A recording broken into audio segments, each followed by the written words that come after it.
Good afternoon, everybody, and welcome to this session on climate change and tropical forests. Delighted to see so many of you here.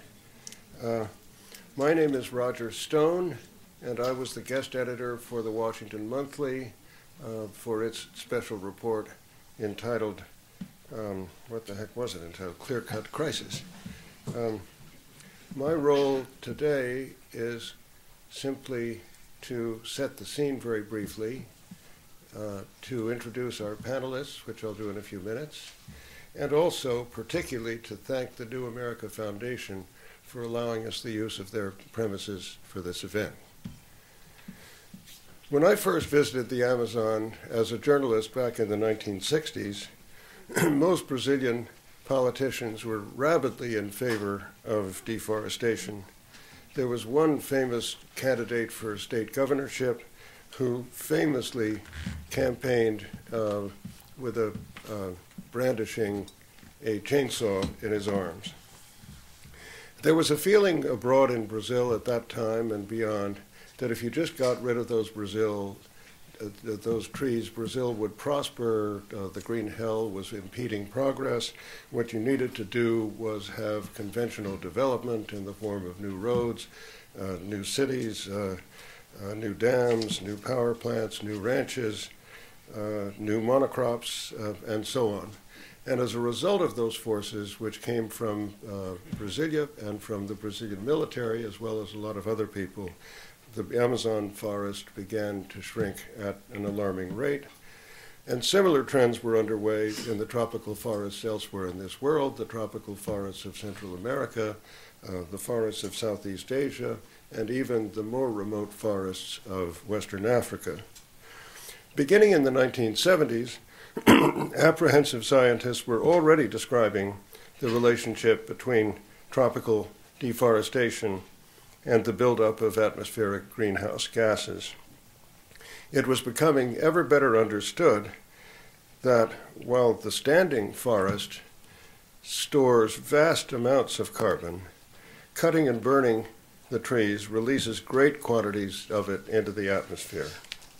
And in reaction to the concerns about this, NGOs and others began mounting efforts on a project rather than on a national basis for the most part to keep some trees in the ground. But no one could come up for many years with a broadly viable way for tropical forest proprietors to make better money from the standing forest than by cutting it down. And so the trees fell at an ever faster rate, to the point where tropical deforestation now accounts for something like 20% of all carbon emissions, as much as emissions from all forms of transportation put together. Ever more widely, it is now felt that the climate change problem cannot be solved without including forests. And now those concerned about this have designed a new green trump card, which we have on display here thanks to one of our panelists, Steve Schwartzman. The concept is known as REDD, Reducing Emissions from Deforestation and Forest Degradation. And REDD posits a wide variety of ways, most of them making use of the world's emerging carbon markets, to put real money in the hands of forest proprietors willing to slow or stop their cutting. REDD has become a quiet but very big player in the current domestic and international discussions about climate change and is gathering strength as things move along. Back last spring, in thinking about a fresh way to cover the climate change issue, the Washington Monthly editors became struck by a couple of important things. One was the importance of forest carbon as a factor in the entire equation. And secondly, that the media were still insisting on covering the climate change issue almost entirely as an energy issue without reference to the very prominent role of forests. So the idea of doing a special report on tropical forests and climate change in the Washington Monthly gathered strength, and the Washington Monthly was very fortunate to find a loyal and very generous partner in the Gordon and Betty Moore Foundation in San Francisco, which made all this possible. The special report was published in July, widely circulated, and here we are. With regard to this panel, Dan Nepstad of the Woods Hole Research Center, a leading scientist on climate change and a REDD advocate, had much looked forward to being with us today.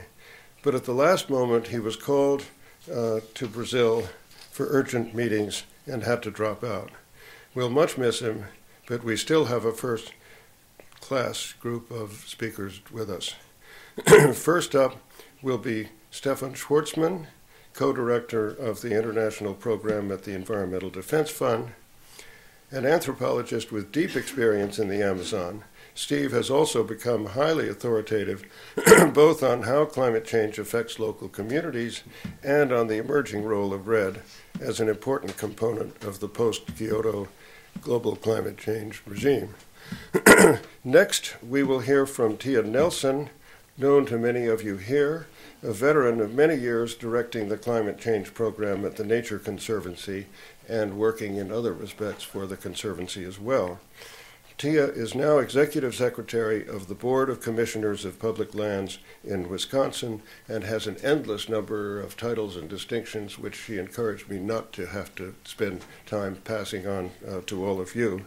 I should particularly mention that she has done a great deal to fashion forest protection and climate change mitigation advocacy activities, very notably at the present time, assisting in the formation of a new coalition of state governors in the U.S., Indonesia, and the Brazilian Amazon, which lends a new dimension and a fascinating one to the whole global dialogue.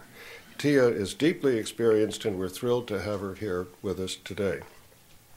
Finally, we have Nigel Purvis, President of Climate Advisors and Executive Director of the new bipartisan, multidisciplinary, private Commission on Climate Change and Tropical Forests. Outside in the hallway, if you haven't already picked it up, there is a new report from this commission, which I certainly look forward to reading, and I think many of you will be interested in it as well.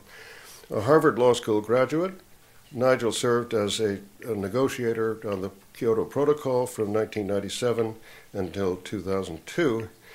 In his talk today, Nigel will particularly address how REDD is currently faring up on the Hill, where it's the subject of lively debate at the moment.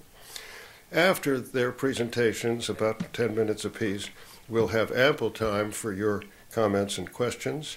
Moderating that portion of the meeting will be Paul Glastras, editor-in-chief of the Washington Monthly, and formerly President Bill Clinton's chief speechwriter and a correspondent for U.S. News and World Report. All that said, that's plenty more from me than you needed to hear. Take it away, Steve Schwartzman.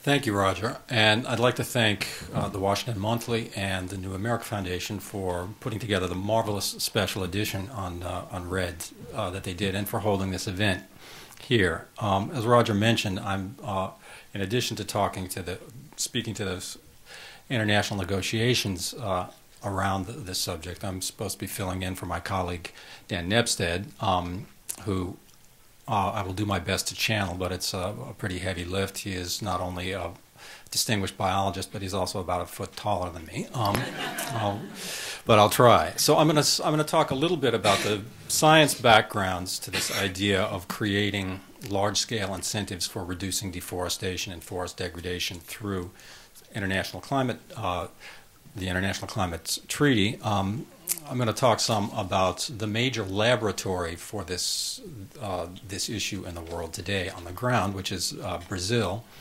and touch on kind of state of play in the international negotiations.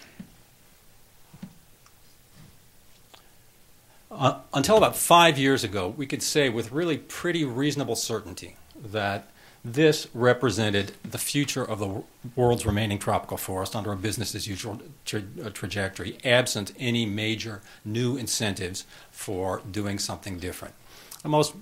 This is not a mushroom cloud. This is burning of forest that's been cleared for soy plantation in northern Mato Grosso in Brazil. the most general level, it continues to be the case around the world that anything you do with a tropical forest, once you've cut it down and killed it, is worth more in the marketplace than the standing forest. And that is the key of the issue. And this is why every year almost 20% of global greenhouse gas emissions come from tropical deforestation. That's more than the entire global transport sector, all the cars and buses and trucks and airplanes in the world. It's the second largest single source of emissions. Consequently, it was a very serious problem that when the Kyoto Protocol was approved, neither the United Nations Framework Convention on Climate Change, of which it was a part, nor the protocol itself did anything about tropical deforestation. In fact, when the Kyoto Protocol was approved, the major actors in that negotiation, including the world's largest tropical forest country, Brazil, major international NGOs, there was virtual unanimity that this was basically the right position on deforestation in the climate negotiations. There was no place for forests.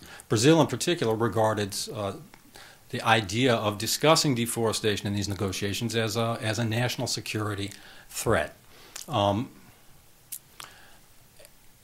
Where we are today is really in a quite different place. Brazil itself has gone from that position, opposition to any discussion of deforestation, to having its own proposal on the table in the international negotiations, as well as domestically, for means by which it can be compensated for reducing its deforestation. It has taken a national level emissions reduction target from deforestation, deforestation reduction target, and has begun implementing it. So I want to talk here about two processes that inform this major change that's gone on. One, how science and technology was brought to bear on the international policy discussions, and how changes in technology helped inform this change, and also what's changed in Brazil over this time period, which is a great deal.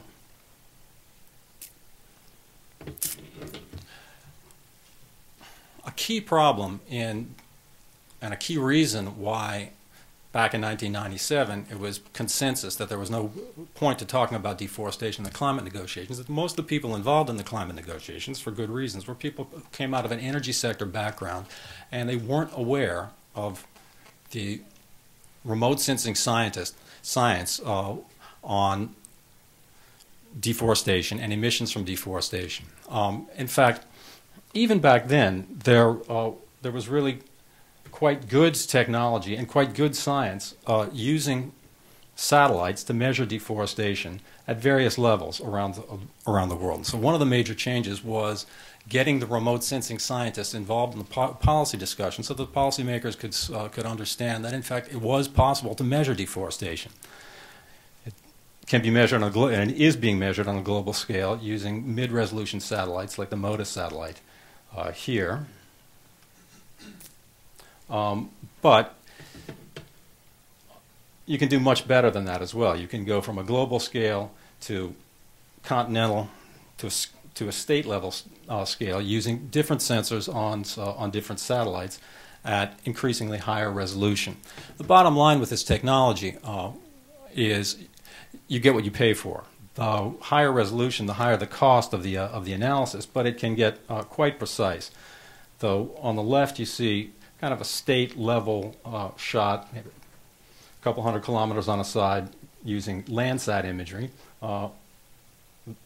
down to a much higher resolution that shows a kind of landscape scale. Down on the bottom right, you see an individual property where you can see the little white dots there, which are individual trees that have been removed. So technically, measuring deforestation, which is, of course, the basis of the emissions from deforestation, is and has been under control for quite a while. This technology is getting better all the time. Until a few years ago, it was regarded as a kind of an article of faith amongst remote sensors that's Landsat data. It's a satellite that's most commonly used to measure deforestation. So 35-meter resolution, was too coarse to measure forest degradation, that is, selective logging, until a Stanford scientist named Greg Asner came along and did this and published it in Science. And you have here his measurement to within about a 12-degree margin of error of the quantitative amount of forest degradation in 5 of the major states in the Amazon. This is really cutting-edge stuff. I mean, we're talking here mostly about mahogany logging. This is a species that, when it's really thick on the ground, is maybe 2 or 3 trees per hectare.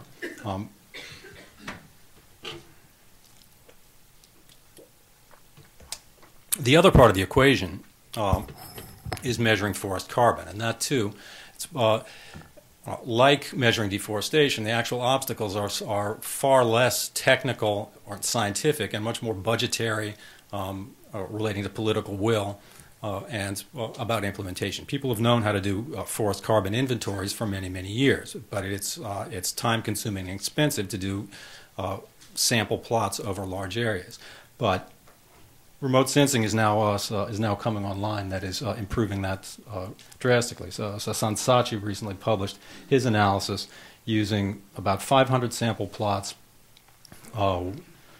vegetation maps, and Amazon basin-wide radar data to analyze the structure of the forest and to estimate the total carbon, total above-ground forest biomass in the Amazon basin to within 20% uncertainty. And there's new technologies coming online that are making this quicker, cheaper, and more accurate. Airplane-based LiDAR, for example, a laser-based sensor. So once policymakers in the international forum began to understand that it was possible to measure this problem, it began to be possible to reframe the discussion. What changed in Brazil was absolutely fundamental, though. As Roger mentioned, not so long ago, the idea that development depended on clearing the forest in the Amazon was general. Throughout the 1980s, 1990s, with the emergence of an increasingly structured and influential environmental movement in Brazil, this began to change. In 2003, the current President Lula appointed a very able environmentalist and politician, Marina Silva, as his environment minister. Unlike any previous environment minister in Brazil, Marina Silva was somebody who was from the Amazon, knew the region, and represented that segment of Brazilian society, the environmental NGOs, the scientific community, parts of the Catholic Church that were really concerned with what was going on. She had a series of policy battles with other ministries over a series of issues, a number of which she lost rather badly. The one that she didn't lose, however, was on deforestation. From 2000 to 2004, with increasing commodity prices, deforestation increased precipitously in Brazil. Then Marina Silva's Environment Ministry put in place a national plan to combat and prevent deforestation. And they did some amazing things. They were able in 5 years to create new protected areas about the size of France, over 600,000 square kilometers, most of them in active agricultural frontier regions. They ramped up enforcement, put 700 people in jail for illegal logging. And this began to have a real effect.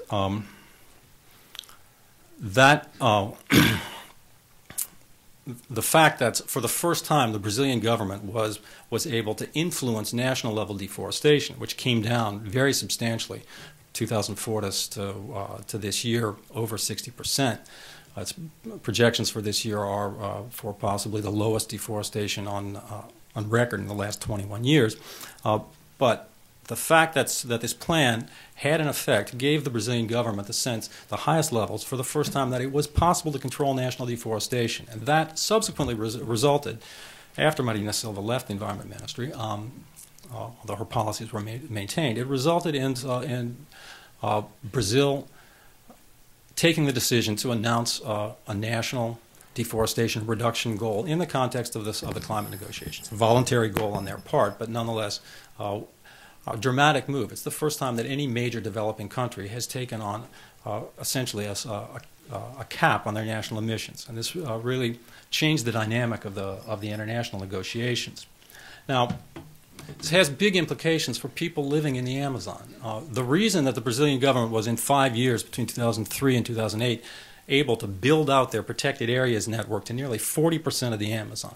And we're talking about a region that's half the size of the United States here, or half the size of the U.S., is because in the 30 years preceding that, indigenous peoples in Brazil had gone from having generic constitutional rights to the lands they traditionally occupied and virtually no land on the ground to having 20% of the Amazon, 1 million square kilometers. You can see in the kind of orange areas there. And that was the basis for this advance. The indigenous lands in the Amazon, like other protected areas, are quite effective in halting deforestation. You can see the Xingu Basin outlined in purple there, and inside it the Xingu indigenous area, and the change in deforestation between 1994 and 2005. This is something that you can see from the moon without any map and any lines, just from the contrast between the soy farms, cattle ranches outside, and the indigenous lands inside. This holds across the basin. The dark area in the middle is the Kayapo territory. And across the Amazon basin, where the indigenous land starts, where the protected area starts, is where the fires and the smoke stop. How this has worked, I like to think about it in terms of the story of my friend Crentoma, who was a Panara Indian. He's about my age. When he was a young man, early 1970s, he made his living hunting and fishing with bows and arrows and a club. Then the government ran a road through the center of his territory. Almost everybody in his tribe died, and the survivors were transferred to an existing reserve a couple hundred kilometers away. It was essentially a different planet from their perspective. I met him when I lived in his village for a year and a half, learned his language, doing anthropological research. And when he and the Panara were in a process of beginning to put themselves back together, to reconstruct their society after this traumatic experience.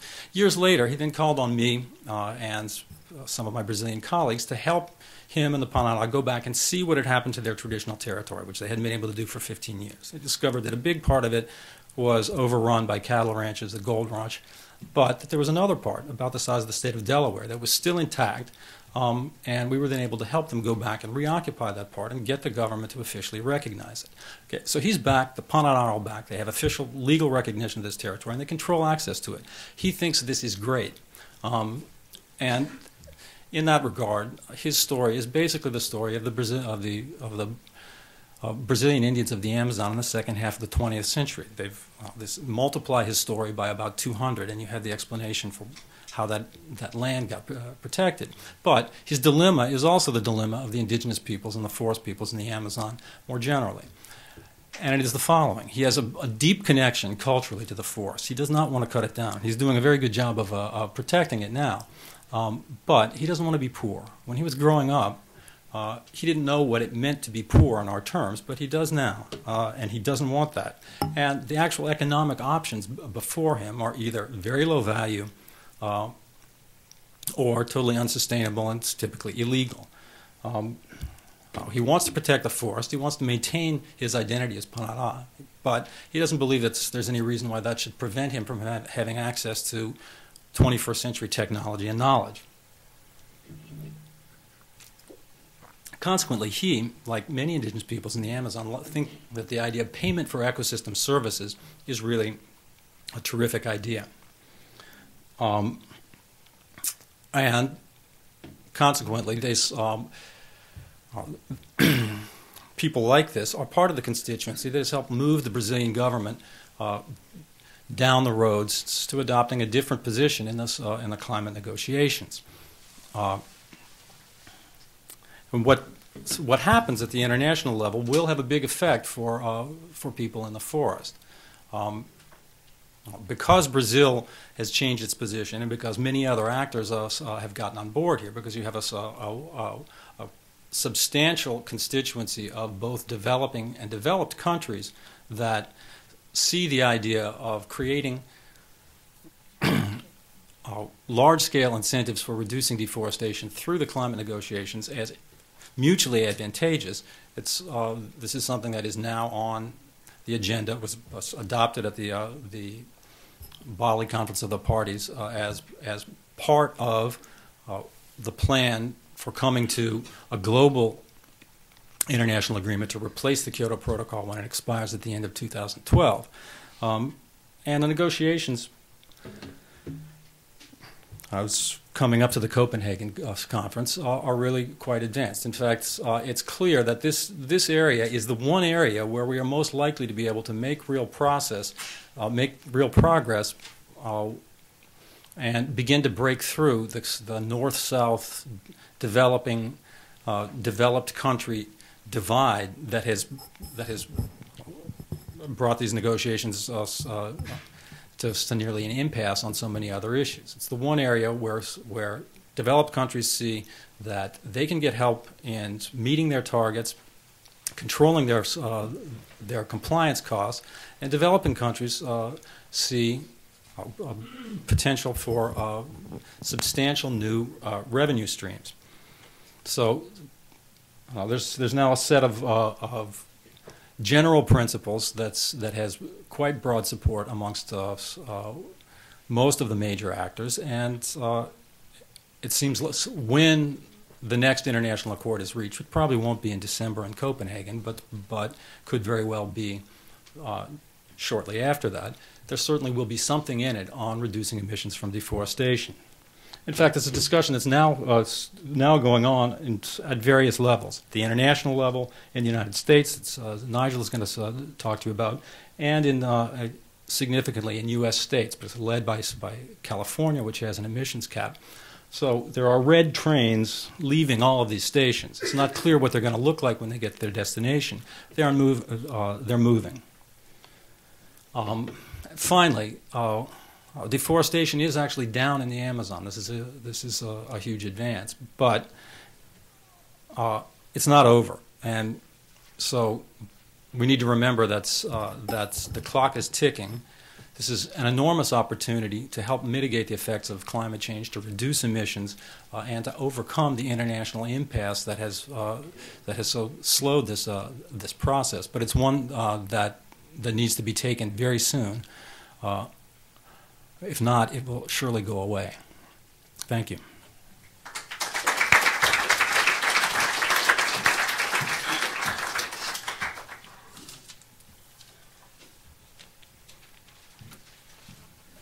Thank you, Steve. It's always a pleasure, a pleasure and an honor to be working with you.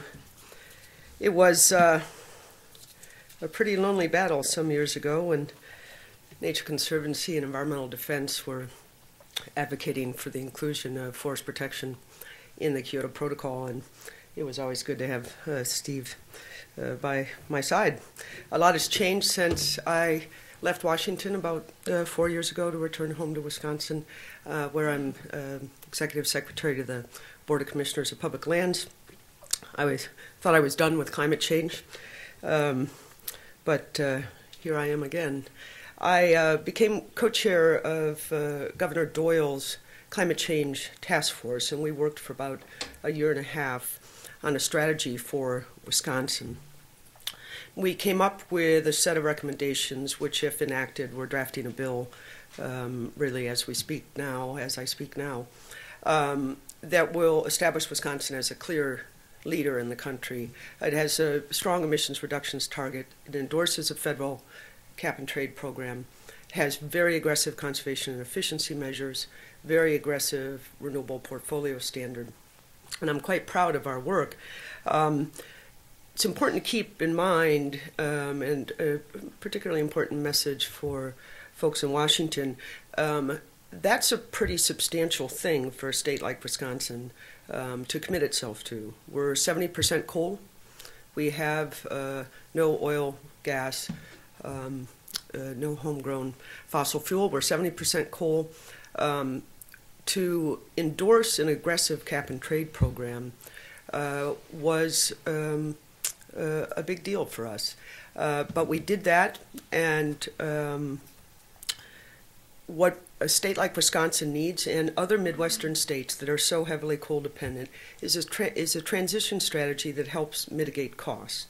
And for Wisconsin, there are two things that are going to do that: are offsets and the structure of the allowance allocation, which I won't talk about today. But really, having a cost mitigation strategy for America's heartland and the heavily coal-dependent states is very important. So there's a linkage here between the discussion we're having about deforestation and a federal cap-and-trade program and an emerging international agreement. Interestingly enough, last year Governor Doyle was in California at a governor's climate summit. He signed an MOU with governors of California, Illinois, 5 Amazon basin governors, and 2 governors from Indonesia. Collectively, those signatories represent 50% of the forests in the world. And as Steve mentioned, but I always reiterate, deforestation is equal to the transportation sector in terms of emissions globally, all the trains, planes, and automobiles in the world. You simply cannot address the issue of climate change without addressing the issue of deforestation. Now, we're having a discussion today that has evolved substantially from the early years when Steve and I were in the trenches advocating this. At the time, people thought talking about deforestation was a distraction. When today, I think there's widespread acceptance that it's not a distraction, it's an essential component of a climate change solution. So the governor signed this MOU to collaborate. At the time, the politics were quite different, and it seemed important among these governors to lead, even if not enough was happening in Washington or not enough was happening in the international arena. The states were going to move forward. The MOU has the governors collaborating, or it has the states collaborating on 3 components. One is a set of project protocols, which address what are the common issues that are discussed from a technical standpoint, which I won't bore you with today. They relate to how you establish a baseline, how you quantify the carbon benefits, how you address the displacement of those benefits, how you ensure their long-term duration, etc. So one product of our collaboration is these project protocols, familiar to folks who've, like Steve and I, have worked for years on projects. A second component of our work, probably the most challenging, is to create a subnational structure for collaboration, to, in essence, test going beyond the project scale approach to forest protection and looking at regions, provincial or state regions, and creating a, in essence, subnational structure in which states can collaborate in existing and emerging regulatory regimes for limiting greenhouse gases.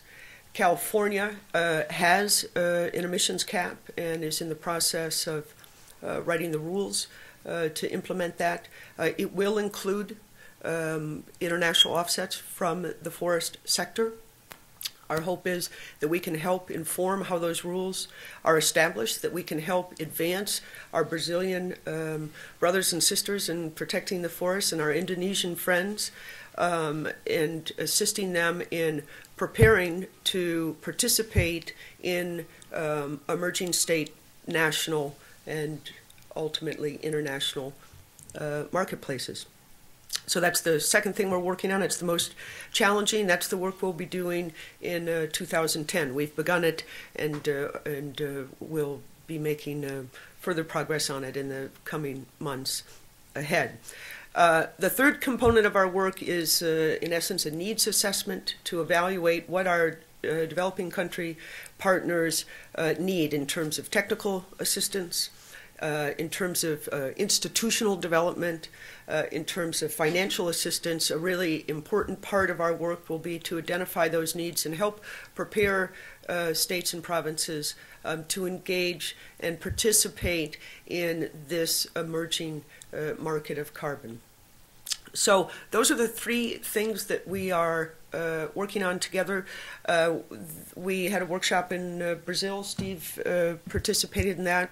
We're doing a number of outreach activities to stakeholders, other NGOs, indigenous people, and so we had a workshop in Brazil, advanced some of our work, came back to the United States. Just last month, the Governors Global Climate Summit took place in Los Angeles. Over 70 governors and provincial leaders gathered there and signed a declaration. It included reference to the importance of including forestry. But noteworthy among the MOU signatories is the governors wrote and signed a letter, and copies of this letter are, I believe, outside on the table, to President Obama, President Lula, the President of Indonesia. The 11 governors signed a letter calling for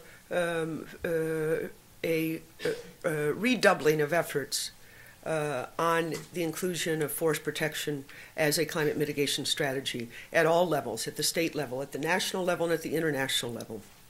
And included in that letter is a request to those three presidents to create a task force among those three countries to continue to advance this issue and make additional progress in addressing the role of forests in climate change. It's an exciting time for us, and as Steve ended with his presentation, I think it's important to note that the battle of climate change is occurring at a variety of governmental levels, and each of those are important and have a role to play. I personally believe what we're doing among the 11 governors is helping transform the debate in a very important way. It's incredibly exciting for me to be a part of that. I'm grateful to be able to contribute in a small way to that effort. I think it's hugely important and exciting, and I think in the interest of giving us a chance to have a conversation, I will end my formal presentation and let Nigel tell you about an important report, and then we can have a talk about the issue and take questions from the audience. So thank you. I'm grateful.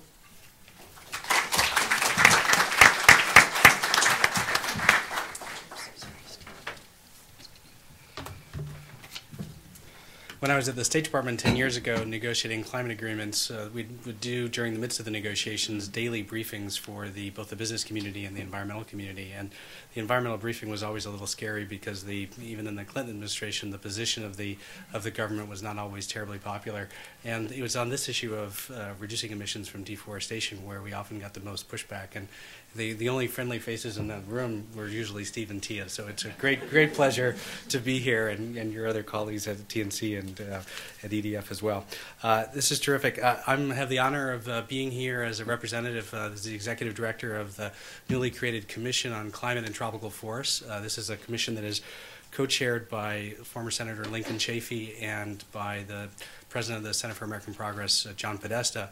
It has many leading figures on climate change policy, including Chuck Hagel, former Nebraska Senator and principal author of the Byrd-Hagel Resolution, which was highly critical of the approach taken in the Kyoto negotiations. It also has Frank Loy, our former climate change negotiator in the period immediately following the Kyoto conference. Many voices from national security, General Sullivan, Sherry Goodman, a former Deputy Undersecretary for Environment at the Department of Defense, a great deal of cross-business participation with the CEO of John Deere, the CEO of the largest carbon emitter in North America, American Electric Power, and it's a pretty diverse group. And when I was talking with my wife as this project was coming together, and she said, "You've got to be crazy. What are these people going to have in common on this issue?" And in fact, when you think, what does Chuck Hagel and John Podesta have in common on climate change? Most people probably would have answered that was a null set. And the truth is that this process, which began earlier this year, has turned out to be remarkably harmonious, and that the Commission agreed overwhelmingly that it is in the vital national interest of the United States to play a leadership role in catalyzing a global partnership with developing countries to reduce deforestation in half by 2020 and to achieve zero net deforestation globally by 2030. Those are remarkably ambitious goals, and yet because of the emerging politics and the political will that is developing and the science and the technology that we have, those are doable goals. They're stretch goals, but they're doable goals. And to think that there is a broad bipartisan consensus among at least these opinion leaders on this commission for that, and putting out for policymakers here in Washington to chew on, the series of recommendations that are, if implemented, they believe would achieve those goals and put the U.S. in a real leadership role in this issue is a very exciting time for those of us who've worked on this issue for a decade. The Commission's recommendations are really based on a few strong arguments that it's absolutely impossible to achieve the global objectives that the world's major leaders have established for climate change, which are to reduce deforestation by 50% globally by 2050 without being even more ambitious in the forest sector. And that's because these are the emissions that we can address now. No new technologies are required to stop cutting forests. We have the ability to control these emissions, and it's where developing countries are showing that they're most eager to participate in a global system. It's also the case that there are tremendous cost savings, or a very cost-effective approach to reducing emissions.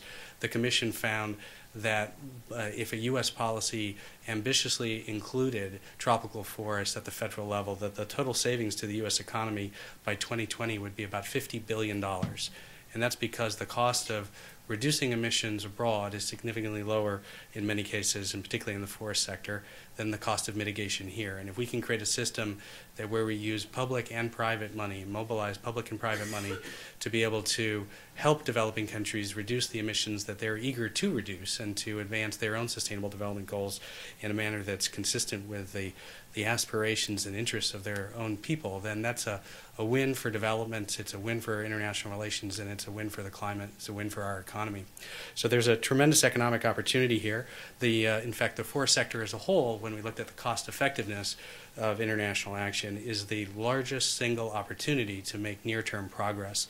The Environmental Protection Agency's analysis of the climate change bill that was approved by the House of Representatives in June suggests that allowing regulated U.S. entities, companies, to get credit, regulatory credit for financing emission reductions internationally would result in the permit price in a cap and trade program being, it would be 89% higher without that opportunity, I think is the accurate way to say it. So unless these companies have access to these international reductions, these offsets as they're known, the permit price in a cap and trade program would be 89% higher. And that's because these, and that 60% of those international offsets that enable these cost savings would come from the forest sector. McKinsey & Company, which has been doing a lot of really innovative work in climate analysis, suggests that actually underrepresents the opportunities for cost-effective action in the forest sector, and that more like 80% of the cheapest tons between now and 2020 are in the international forest sector. So the key to catalyzing rapid action to achieve ambitious environmental goals is forests, and the key to making sure that U.S. climate policy and, in fact, global policies are cost-effective is in the forests.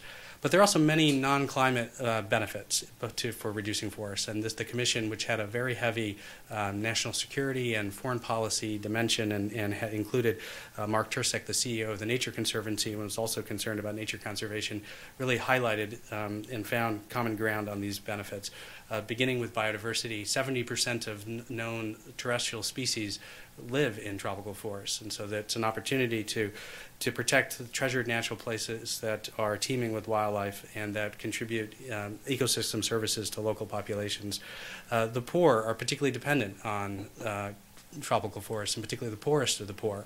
The World Bank estimates that about 90% of people living on less than $1 a day derive some part of their livelihood from tropical forests, whether it's the fuel they use or the food that they harvest or other agroforestry products. The water is regulated by forests, and so that maintaining these forests is essential for maintaining the social safety net, or the environmental safety net, that poor people around the world depend upon. And the military establishment, the security community in this country, is increasingly highlighting the threat that environmental degradation and climate change pose to our national security. In fact, the Center for Naval Analysis Military Advisory Board, a distinguished set of former senior Pentagon officials, military top brass, has concluded that climate change impacts are really, they're a threat multiplier for the United States, and that more broadly, environmental degradation, the loss of forests and the loss of the ecosystem services that they provide, are a cause of instability and contribute to conflict and put a strain on our national interests, both in terms of our scarce military resources, but also can lead to migration of people and significant economic consequences that are a threat to the United States.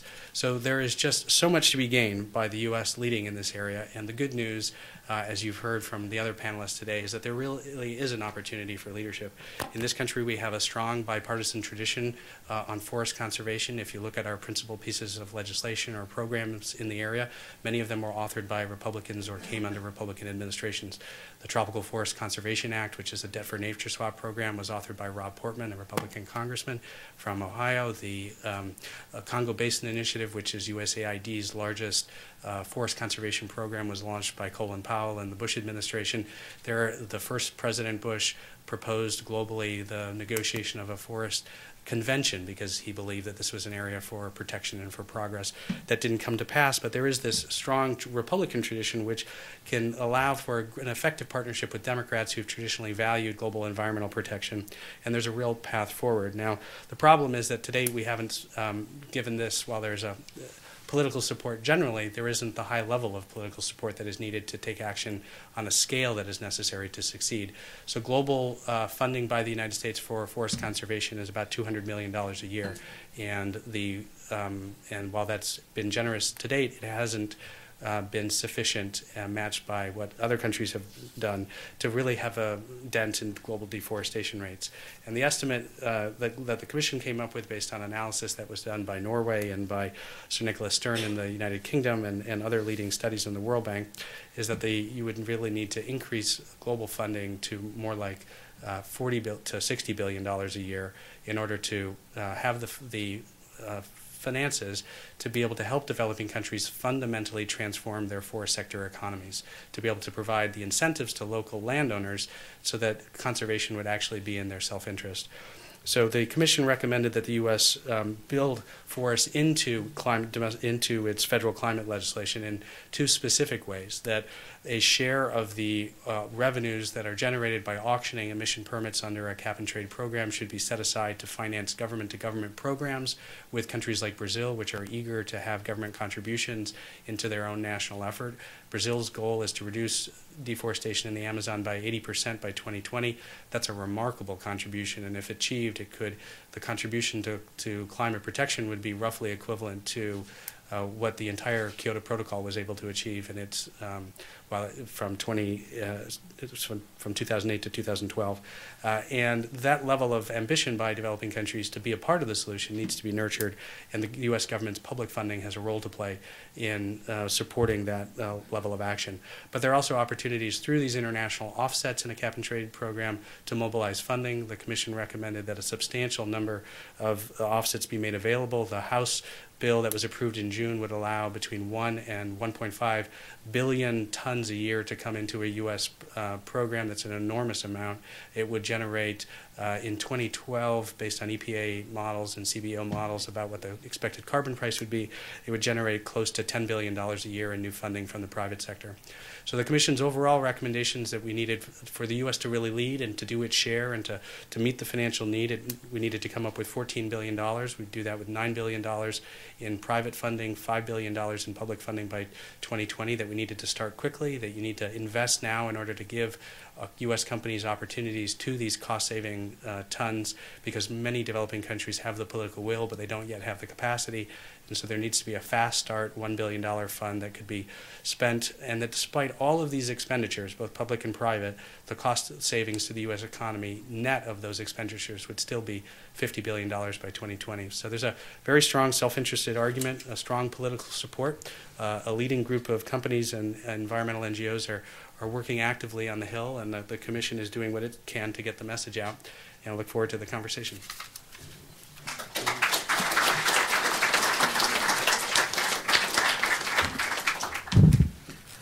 Well, thank you, Atia. Thank you, Stephen. Thank you, Nigel. I'm Paul Glastris. I'm the editor-in-chief of the Washington Monthly. And Roger, thank you for your introduction, and thank you to New America. We want to open this up to the folks here and say hello to our folks who are watching us on the webcast. So let me, speaker's prerogative here, start the questioning off by picking up on something, Stephen, that you said, which struck me as maybe a headline, and that is, it sounds like what you were saying is, going into Kyoto, the easiest thing to pass, the thing closest to consensus, is in fact REDD. And maybe I heard you wrong, but could everyone has heard and seen that the expectations for Copenhagen, this giant international negotiating session, that the expectations have been ratcheted down tremendously. Could REDD be the headline coming out of Copenhagen? Well, in principle, it could. It is very clearly, I think, the issue area where there's the most convergence between major developing and major developed countries over a way forward that would actually bring major developing country emitters into a global emissions control regime in a way that they regard as in their interest. And since this entire impasse is really about who has to do how much by when, and there's a general agreement that the industrialized countries that historically are the most responsible for the problem have to act first, but at the same time, the atmosphere doesn't care where the emissions are coming from, and the developing countries rather, now account for more than half, and are where emissions are growing most rapidly. There has to be some equation that brings everybody in somehow. The one area where there's real kind of promise is in REDD. Having said that, and they're not too long ago, back last summer, the negotiators in this area thought that a REDD agreement could perfectly well be possible, even in the absence of coming to agreement about the other major issues, adaptation and tech transfer and the more polemical areas. Nobody is really counting on that right now. It's because it's fairly likely that major actors in the G77 in particular are liable to want to are not likely to want to let a single area in which they have an interest move forward in the absence of getting at least some of what they want in other areas. And if the U.S. turns up without having legislation past the Senate, it's going to kind of it's likely to kick the negotiations further down the road. So in theory, possible. In practice, unlikely. Okay. Well, thank you. I thought as much, but I thought maybe we had a glimmer of news, glimmer of hope there. So let's open it up to the audience. Oliver has a microphone. I'd ask for you to state your name and your affiliation, and wait till the microphone gets to you so we've got you on tape. This gentleman right here. I'm Brian Beery. I'm a reporter for Europolitics. Just for Mr. Schwartzman on the Brazilian situation, can you say what percentage of Brazil's overall greenhouse gas emissions is the result of deforestation?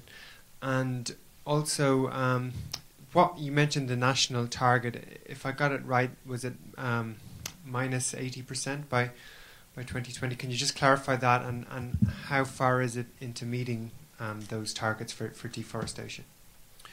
Well, the proportion of emissions from deforestation has declined in recent years. In 2005, it was still in the vicinity of about 70% of national emissions. That's just from deforestation, not counting agriculture as well, which is another 20-some%. It's currently, by the Environment Ministry estimates, down to about 50-some% because energy sector emissions have increased. Brazil's target is an 80% reduction in national emissions below the average annual deforestation from 1996 to 2006, which translates out to about 19,000 square kilometers of deforestation per year by 2020. So that's 80% below this historical average of the last decade, essentially, by 2020. And currently, Brazil is meeting its targets. It's the baseline moves down in 4-year increments, and the target, which is below the baseline, also moves down. So it's a declining baseline. It's just the kind of system that Brazil is basically doing what all countries need to be doing. It's taking action. It's taken on a commitment, its own commitment, but it's meeting its goals. In front, right here.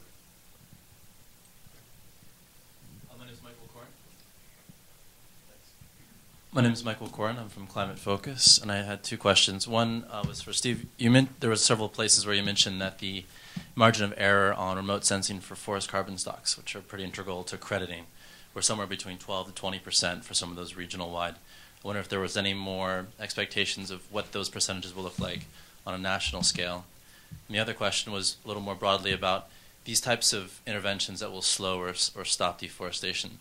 Is there a sense of how many of them are going to be policy and macroeconomic issues, so changing incentives even outside of agriculture or forestry, and how much will be project-based or directly investing in opportunity costs of agriculture and land use? Let's see, margins of error. Well, the 20% margin of error is an estimate of the entire forest biomass of the Amazon basin, so all told. 12% is in measurement of forest degradation, which only yesterday people thought was impossible to do using Landsat images, in which Greg Asner demonstrated the contrary.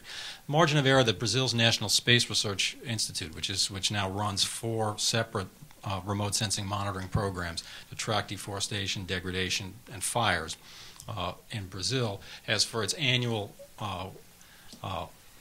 analysis of deforestation per se in Brazil is somewhere under 5%. So it's really pretty close. In addition to which, there are ways of taking in terms of crediting, there are ways of taking account of margins of error. What Brazil's Amazon Fund, which is not generating credit, or not yet at any rate, has done is to simply take a very low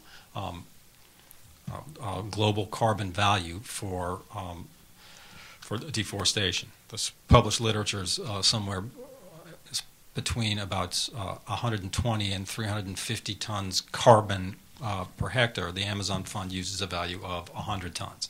So these are not intractable problems. And so I'm sorry. Is there expectation of what kind of margin we're going to see? You hope you're shooting, the remote sensing community is shooting to be within 10%. Well, I don't know. Brazil is already doing better than that. What needs to improve, I think, are emissions measurements specifically. But again, there are ways while doing that, there are ways to hedge for that kind of uncertainty.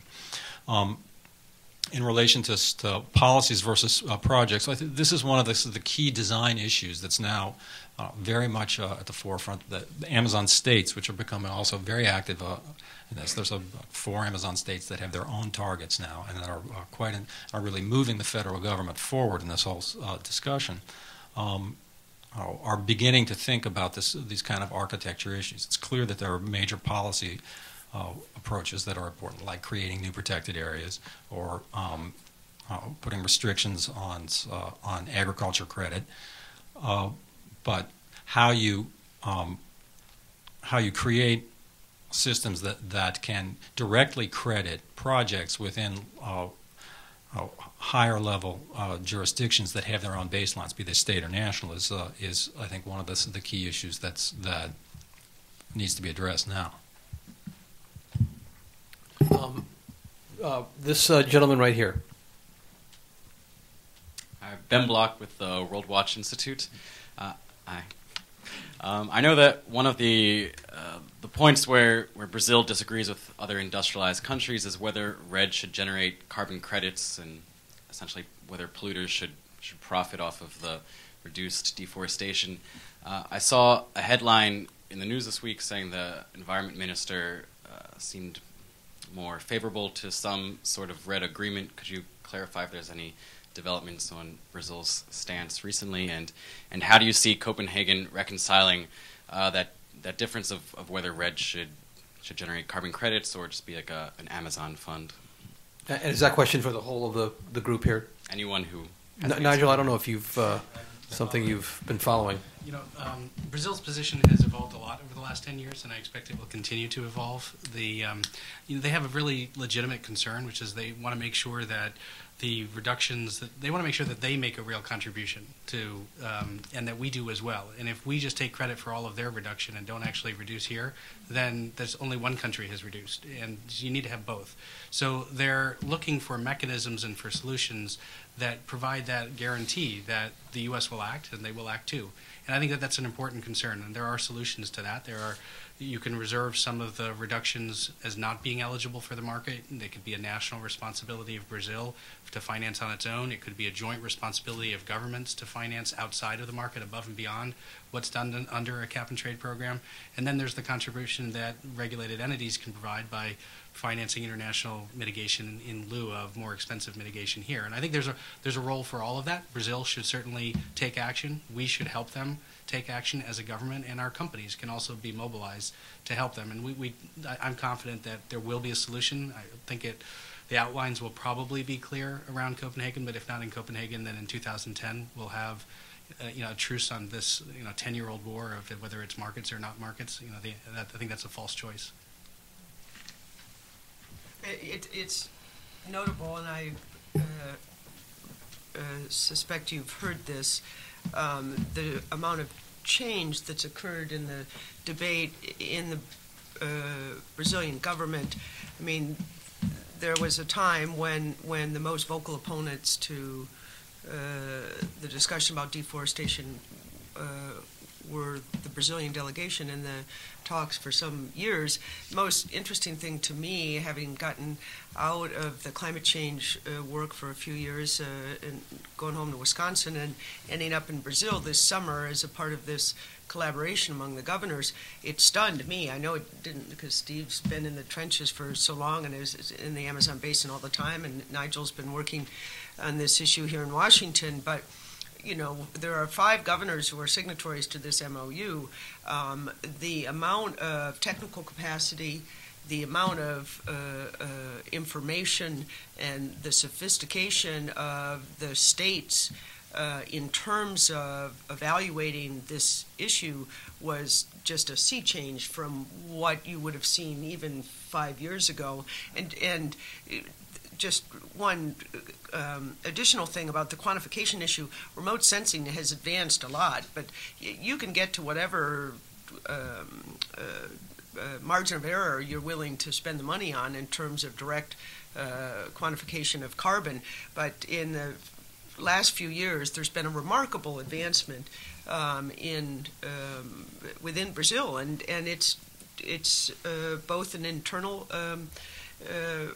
sophistication and capacity issue, and it's very much affected the international discussions as well. It's quite different from only a few years ago. Question for you all: Are our friends at Google helping out with this monitoring?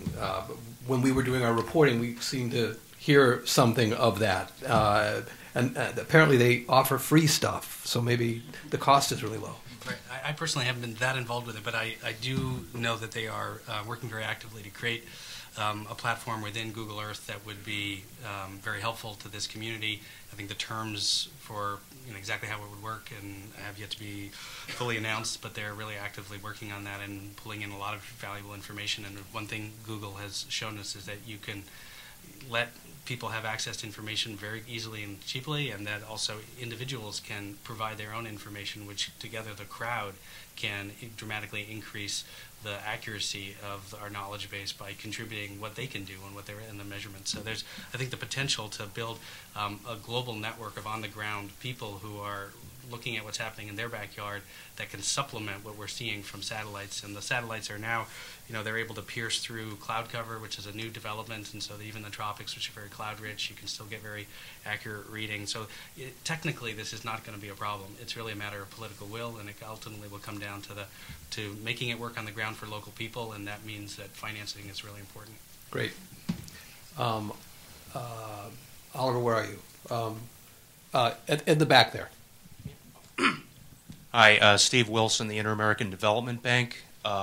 We're actually working in the area of carbon funds right now in the region, in Latin America primarily.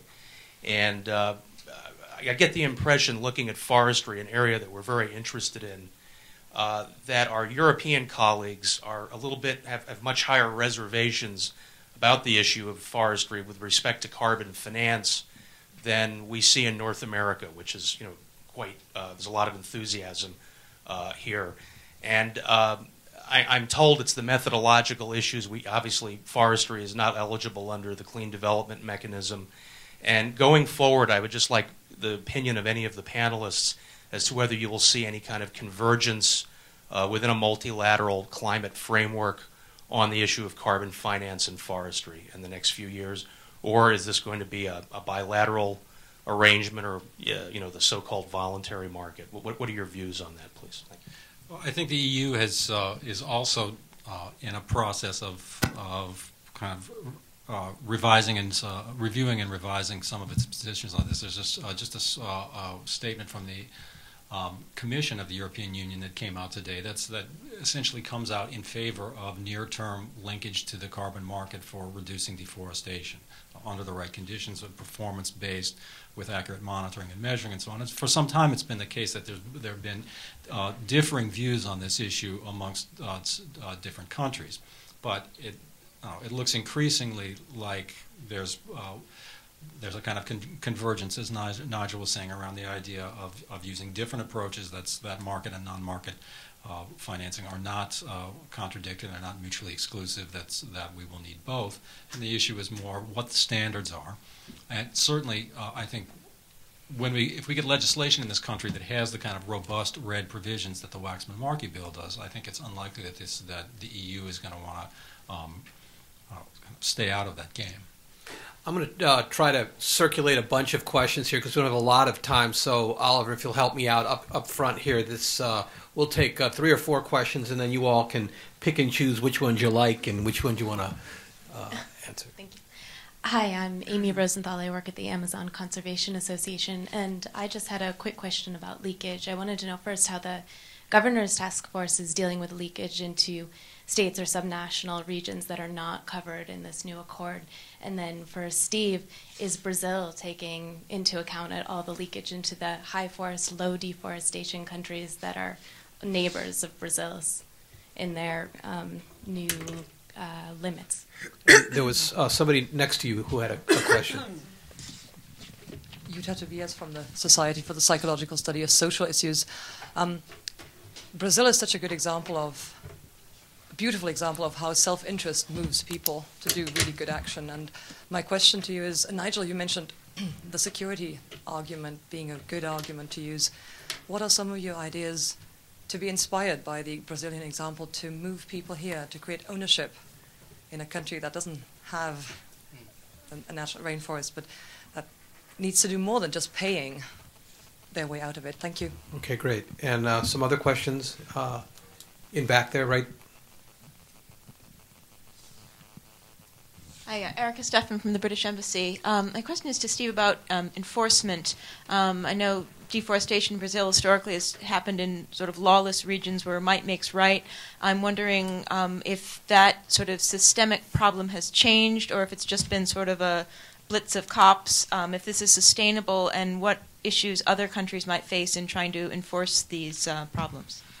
Okay, well, let's leave it there. We've got leakage, we've got enforcement, and we've got the psychology of the United States. And we can spend a lot of time on all three. But please, folks, as you wish, answer those. On the leakage issue within the MOU, we've done project protocols, and you'll see a pretty similar approach to leakage that you'll see in almost any other set of project protocols or principles on project-based activities. I spent a lot of time on project design, many years, with the Nature Conservancy, and leakage is a legitimate issue. It's also one that, in my view and experience, can be well addressed in certain kinds of projects. Some projects have a much higher risk of leakage, but certainly the projects that the Nature Conservancy was involved in, some of the kinds of activities that Steve's organization cares about, if you address what the deforestation driver is, if you address the deforestation driver within local communities who are forest dependent, you can reasonably address the issue of leakage by giving alternatives to deforestation. And I feel very strongly that you can, with good project design, address that issue. Now, it wouldn't work in, for large soybean plantations in Mato Grosso, like the slide that Steve was showing you. And that's why, in the context of the MOU, we are looking at designing a subnational approach that will look at much larger regions. So, we're still trying to figure out how to operationalize this concept of subnational collaboration and how to roll up from projects into a regional approach. And that's the work we'll be doing in the coming year. And I personally think we have we've learned a lot from projects, and we still have a lot to learn. I'd hate to see projects go away because so much on-the-ground learning and experience has occurred because of them. But ultimately, we have to get to national baselines and full carbon accounting. And our hope within the signatories, among the states, is that they can help facilitate getting to that regional approach that ultimately will lead us to a national approach with full carbon accounting. And I think some projects are going to be inherently at risk of leakage. Maybe they should be disqualified until there's national baselines. Other projects, I honestly think you can design your way around them and address that threat. And that we've got a lot to continue to learn from doing projects. And on the enforcement, Stephen, do you want to? Yeah, I think in general, if you look at what Brazil's been able to do with the National Deforestation Action Plan, it's really clear that the federal government has figured out how to shut down illegal activities on the frontier when it really wants to. And it's pretty much command and control. And this has clearly had an effect. It needs political will to be sustained, so on, and they were. When it doesn't work, they're flexible enough to think of new stuff. When deforestation started picking up again in 2007, they came out with a whole new series of measures. They cut off the official agriculture credit for the 36 highest deforestation municipalities in the Amazon. Huge political firestorm over that, but they maintained the policy anyway, and it had an effect. The bottom line is, I think the enforcement part they know how to do. What remains to be set up really is the other side of the equation, the positive incentives that they will need in order to make this sustainable over the long term. And there's headway in some areas, but still incipient in a lot of others. So, Nigel, it falls to you to explain the psychology of the United States. Yeah, well, I think the question was a little narrower. Was how do we get Americans to care That's right. about tropical forests? So this report, which is available outside, is written by leading American voices for an American audience, and their justification was entirely national interest, and there are the different arguments that they put forward that relate to many different aspects of U.S. self-interest, and that's really I think the key. We do have two impediments. It's hard to get the U.S. to be excited about a program that has the effect of sending billions of dollars overseas unless it's in the context of saving even more money. And so until we have the will to address climate change, we probably don't have the will to dramatically reduce deforestation. The two go hand in hand. And the second thing that I think we have yet to really do is we've gotten, the majority of the American public thinks that climate change is real and that the U.S. needs to lead and that our policies need to be stronger. That what is missing is the education and understanding that real solutions require more than just U.S. action at home. They require U.S. leadership in engaging developing countries. The responsibility for climate change lies mainly with developed countries. The opportunities to reduce emissions cost effectively are mainly in developing countries. And that means that there needs to be a real partnership where the geography of solutions and the geography of responsibility are married together. There isn't yet that appreciation, and that's all of our job.